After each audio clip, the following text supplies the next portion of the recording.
Hi, it's Jan Howell from YouMakeItSimple.com. I've been getting a lot of requests for a tutorial for my spiral beanie cap. So I thought today I'd show you how to make them out of fleece and an upcycled sweater. This spiral design looks a lot harder than it really is to make. The pattern comes with sizes from a 6-month-old up to an adult extra large.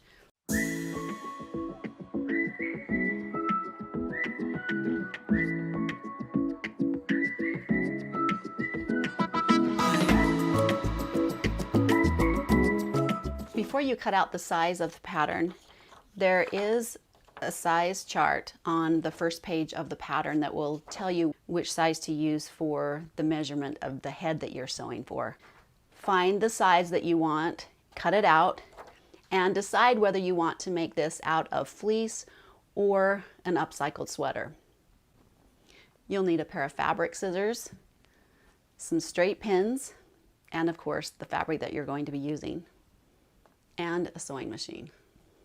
So just a few tips on making it out of a sweater.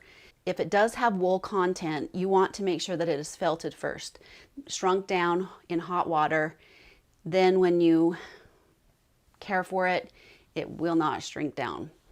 If you're new to upcycled sweaters, I do have a tutorial that shows you all you need to know for upcycling sweaters and using them for other projects.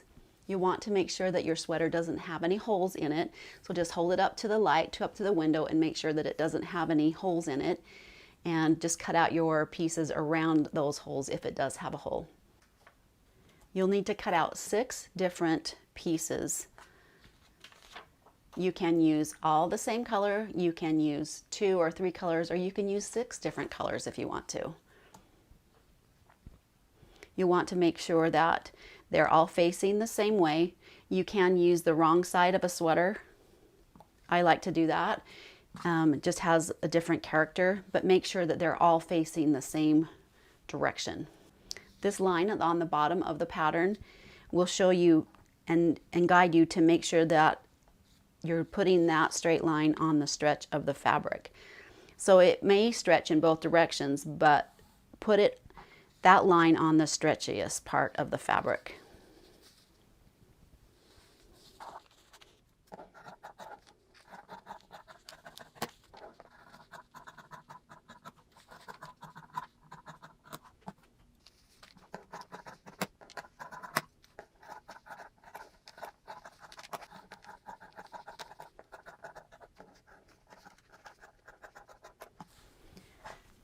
So make sure you're saving that bottom part of the sweater, the cuff. That will come in handy for sweater, mitten cuffs, and other fun things.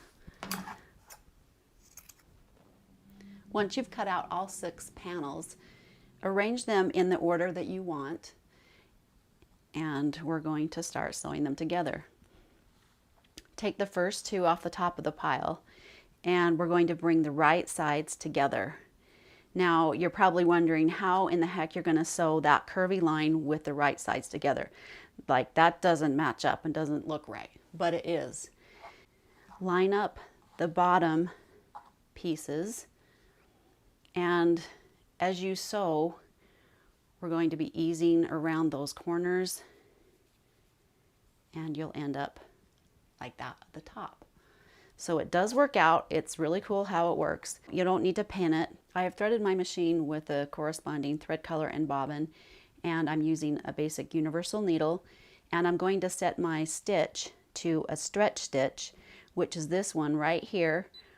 If you don't have that on your sewing machine, you can set it for just a basic zigzag stitch, and set the width on the zigzag to only 1.5 and the length to 1.5. So it's a very short and very narrow zigzag stitch. The only reason we do that is to make sure that when we sew the seams, when the fabric stretches, your hat stretches, that the seam will not pop and break. We're using a 3/8 seam allowance or a 1 or a 1/4 inch seam allowance. It's just usually on the edge of your presser foot, back stitch at the beginning and the end of your seam.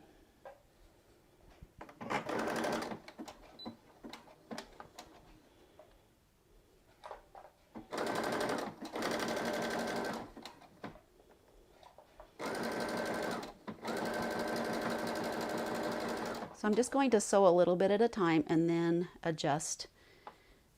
And you'll see how going around these corners will be in just a second here. I'm just letting the machine pull the fabric through. I'm not shoving it or I'm not holding it tight. You could obviously do this on the serger if you wanted to.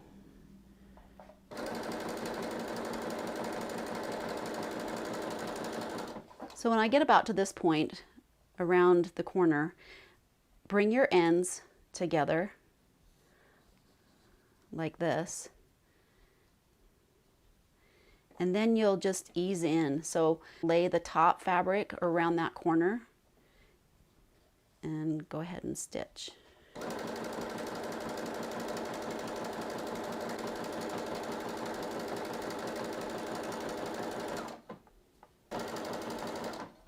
If you have a walking foot on your machine, that helps, which I don't on this particular machine, but it helps guide the fabric. Otherwise, it might be a little tighter than the top piece, but that's why we hold the ends together so that it will ease in as you sew.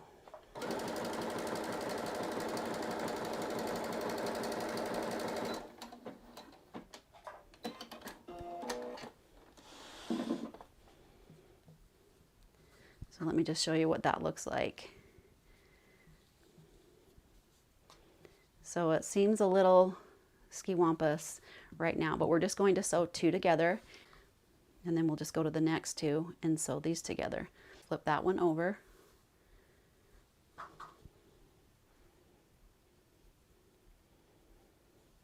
So we've got that set up going again, and we'll start here and sew around.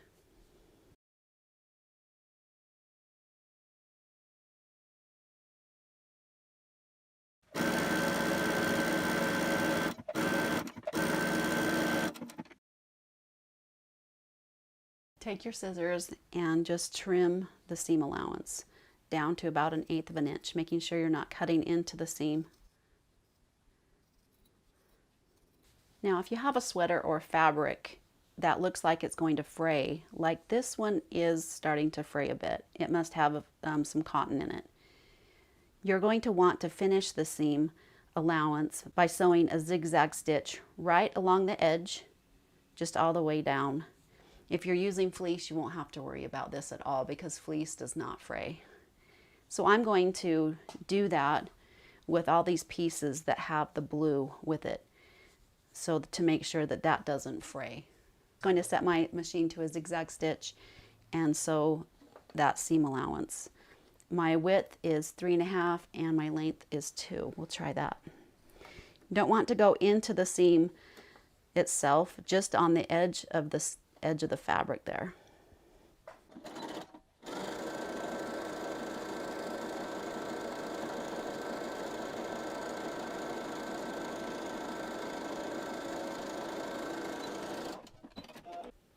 Just that zigzag stitch right along the edge, and that will keep it from fraying.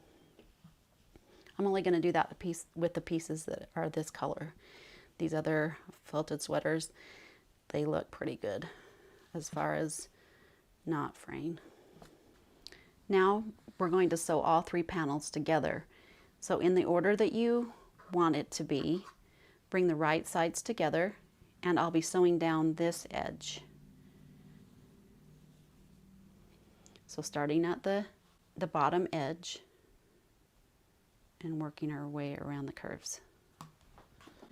So just a tip, so the top needle thread doesn't get bunched up underneath or come unthreaded, just hold the thread, the needle thread, for the first couple stitches.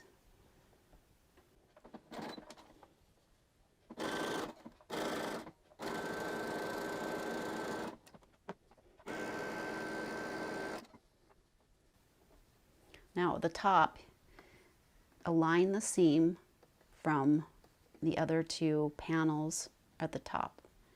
Line them up and hold them, and we'll be sewing across them.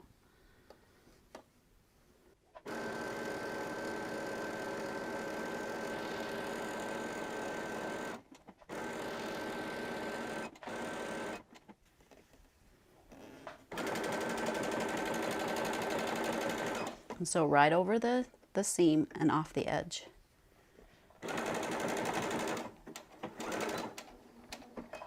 the third panel, right sides together, and then we'll just have one more to do.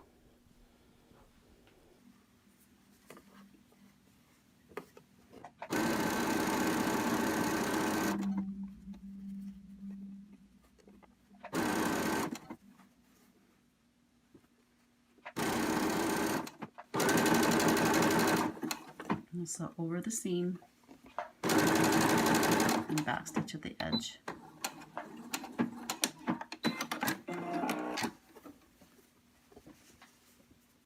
Open that up and then sew the last panel together, making a complete circle.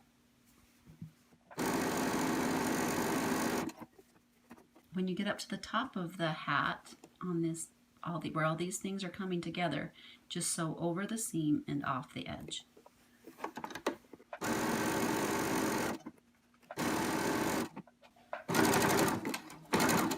Back stitch.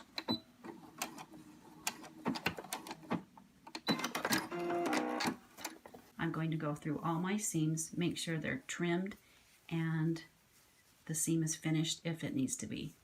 Like I say, on fleece you won't have to finish the seam, but I'm kind of worried about this one blue fabric fraying, so I will go back and zigzag over those edges.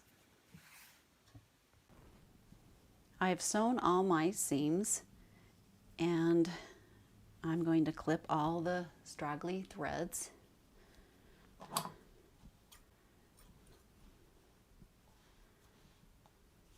This is the fun part. You can turn it inside out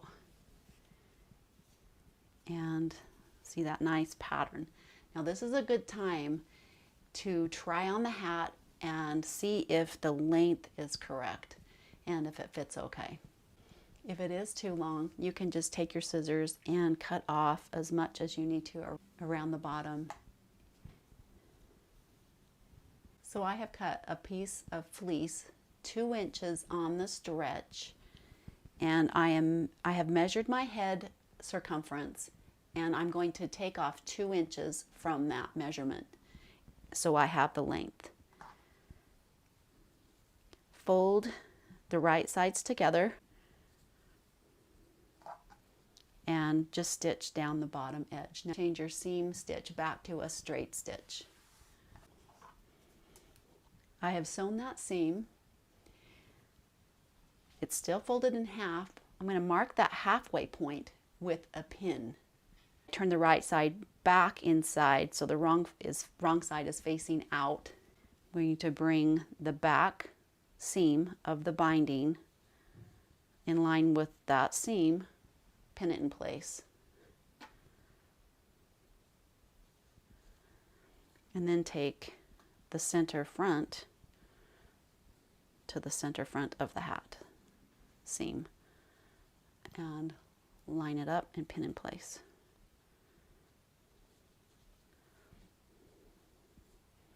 And we'll just ease that and pin in place somewhere in the middle.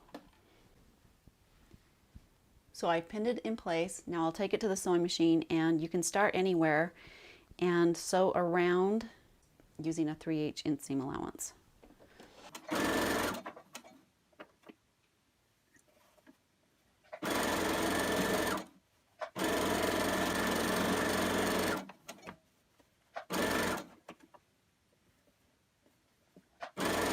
And to open up that seam, so when you sew over it, it'll be flat.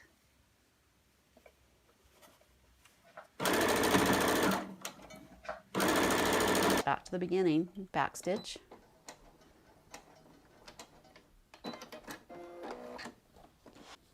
So I love using fleece as binding. It doesn't fray, it stretches, it gives a really nice finished edge. If you haven't watched my tutorial on making your own binding and using fleece as a binding, make sure you do that.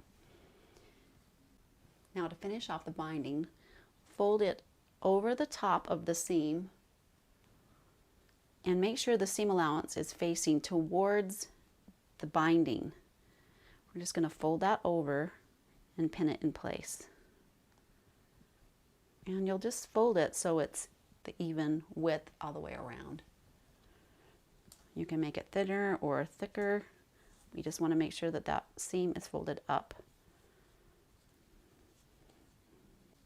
And you can feel it with your fingers to tell whether or not that seam is enclosed in the binding. So we're going to be stitching what I call stitching in the ditch. And that is just sewing right in where the cap and the binding meet, right in the crevice of that previous seam. We'll just stitch right down the center of that, all the way around, and then we'll flip it to the other side and clip off the extra. Makes a nice finished edge, and it doesn't fray. Turn my hand wheel and bring my needle down so I can tell where the needle is going to start sewing, and that is right in that space between the binding and the hat. Take a couple stitches and backstitch.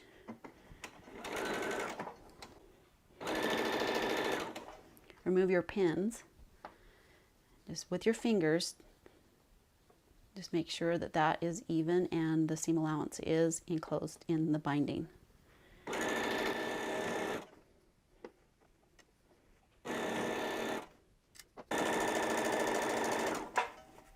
And get back to where you started, backstitch.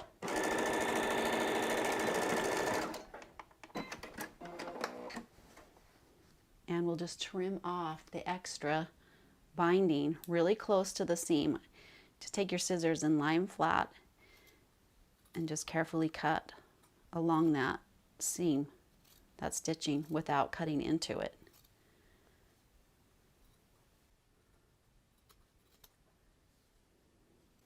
Turn it right side facing out, and you have a nice finished binding edge.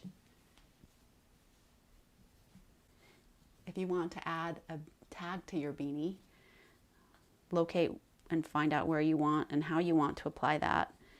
If you haven't seen my tutorials on your do-it-yourself tags, make sure you check that out. You can make some really easy, fun, customized tags. I think I'll put a tag right here. There you have it. I'm not really a hat girl, and this is extra large, and I probably need the large, but let's give it a go.